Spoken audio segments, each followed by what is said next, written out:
Plants need food to grow just like animals do, but unlike animals, plants don't eat other living things. Instead, they make their own food.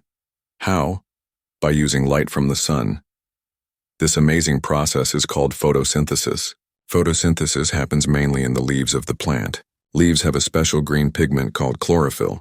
Chlorophyll captures sunlight and uses its energy to help make food.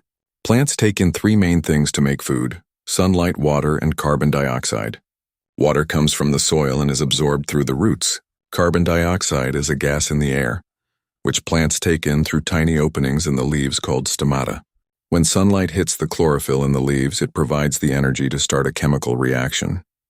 This reaction uses water and carbon dioxide to create glucose, a type of sugar. Glucose is the food that plants use for energy and growth. During this process, oxygen is also produced as a byproduct. This oxygen is released into the air through the stomata.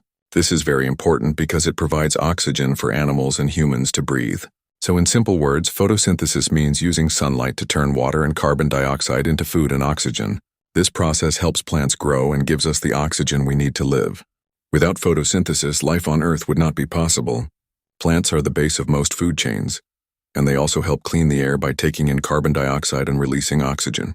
In summary, plants don't eat food like animals.